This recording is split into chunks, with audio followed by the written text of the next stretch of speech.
Yung asawa mo po yata nakakuha ng alahas halagang 40K. Gusto po kayong kausapin kasi kayo po yung guarantor. Naku ate, wag kang ganyan ng aga-aga. Mga kasorpresa, ako inyong samahan para sorpresahin ang isa sa mga ilaw ng tahanan. Yun nga, sabi ni Sir, baka pwede daw i-prank ng konti ang kanyang asawa bago ibigay ang kanyang munting regalo rito. Habang papunta nga ako dyan ay iniisip ko kung anong prank ba ang gagawin ko. Kaya naisip ko na lang ang tungkol sa pagkuha ni Sir ng isang alahas. Kaya ito, samahan ninyo ako para makita at malaman natin kung anong naging reaction ni Ma'am. Saan po dito yung bahay ni Lisa Martin? Kayo, Ma'am? Ma'am. Bali, Ma'am, yung boss ko po kasi nandyan. Yung asawa mo po yata nakakuha ng alahas halagang 40K. Gusto po kayong kausapin kasi kayo po yung guarantor. Naku ate, wag kang ganyan ng aga-aga. Hindi, kausapin nyo lang po kung ano. Andyan lang po yung sasakyan namin sa labas. Matanda na po kasi yung kinuhaan niya. Oh, sige po ate, wait lang ate, kinakabahan ako. Huwag kang kabahan. Ito naman. Akit lang po ako. Nilak nga ni Ma'am ang pintuan at ang sabi, wait nga lang daw. At yun pala, dali-daling umakyat sa taas sa kanilang kwarto at nagpapanik na si Ma'am dahil sa balita at sinabi ko na kailangan kausapin siya ng boss ko dahil sa kinuha ni Sir na alahas na nagkakahalaga ng 40K. Ngayon, hinihintay ko si Ma'am para bumaba at samahan ako dun sa aking boss na sinasabi ko. Ilang minuto na nga ako naghihintay pero hindi pa rin bumababa si Ma'am. Kaya nagmasid-masid ako at nakita ko ang gaganda ng kanyang mga halaman. Medyo matagal nga ako naghintay at napansin ko may tao sa likuran ng pintuan. Kaya inalinag ko kung sino-sino yung mga bumaba at hindi ko naman nakita si Ma'am.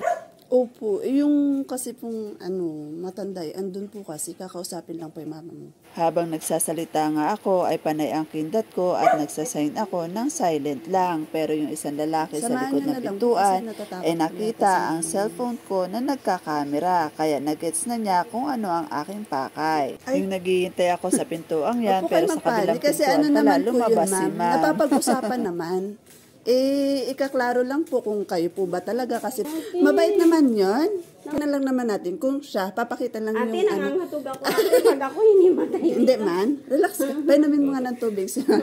Hindi, ito naman si Ma'am kasi. Bakit kasi? Relax ka lang. Oo, relax ka lang. No? Talaga itong asawa ko, wala pa naman. Pag-relax naman. Oo, relax. Pero mahilig po talagang kumuha yun si Sir ng ngayon lang. Lang naman kasi titingnan natin yung details. Makikita nyo naman kasi, syempre may magkakaparehas ng pangalan, kung ko-confirm lang. Baby, tubig nga ba, nangangatog ako, be. Ito na si Ma'am, oh. Kaganda-ganda eh. Ate, wag kang ganyan, ate. Mulat sa pulasawa ko, walang record, kang ganon. Hindi, kaya nga po, Ma'am, ikaklaro lang kasi yung boss ko naman ang makikip. Opo. Matanda na. Sige po, ate. Yun lang po muna. Saglit lang po to, ha. Pag-relax po kayo, birthday niyo po. Birthday niya. Ayun ba yung birthday? Relax lang kayo, Ma'am. Ito naman, si Ma'am, oh. May pasok. Hindi. Tawagan mo naman si ate. Beto, alika na na. Samahan niyo na, be. Alika na, baby. Samahan niyo na. Ate, ayoko po ng ganito, te.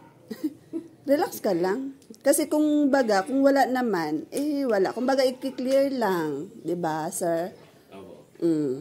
Si sir nga, relax lang. Si Papa Mike, Pumasok. Naglalabang ako. Sipag naman ni Ma'am. Nag-dryer ako. Video ka na lang. Video mo na lang para Sige po, sino po ba yun, ate? Itong asawa ko, sasabunutan ko to. Jay, tara, Jay, samahan mo ako, Jay. Alaw na. Samahan mo nga ako. Talaga nga kinakabahan si Ma'am dahil sa buong buhay niya ay ngayon lang niya na-experience na nagkaroon ng utang ang kanyang asawa. Kaya talaga naman abot-abot ang kanyang kaba. Kaya samahan niyo ako kung ano ba talaga magiging reaction niya. Surprise! Wow! Wow!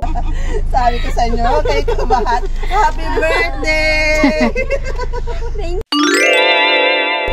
Magandang asawa ko. Thank you pa. Ayan, Ma'am. Sabi ko sa inyo, kayo kabahan. Ayan po, para sa inyo yan. Hindi kayo magbabayad. Hindi kayo bibigyan. Ayan. Ay, syempre, may letter po para sa inyo. Happy birthday. Happy birthday, mahal. Ingatan mo lagi ang sarili mo, ha? Tandaan mo, mahal na mahal kita. Enjoy your day, mahal. Ayan. Syempre, ma'am, ano naman yung masasabi mo kay sir? Papa, thank you. Hindi ko in-expect to ka. Thank you talaga. Thank you po, ma'am. Thank you. Thank you po. Yan, sorry po Sinasabi kasi ni Sir i-prank po kayo. Nakalimutan ko tanungin kung may sakit po ba kayo sa puso.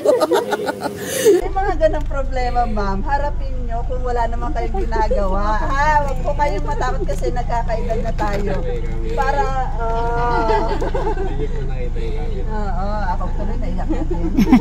Kaya sabi, buti na lang sila, hindi nyo kasama bumaba. Kaya sabi, nagets agad nila. Ay, si ma'am, ano siya? Anak ko po yung nanay ko. Ayan po, may lobo. Salamat. Ayan, picture na lang. Dito na lang tayo sa may sasakyan. Yung itsura ko bakit ganito? Maganda, ma'am. Nandiyan. Ma.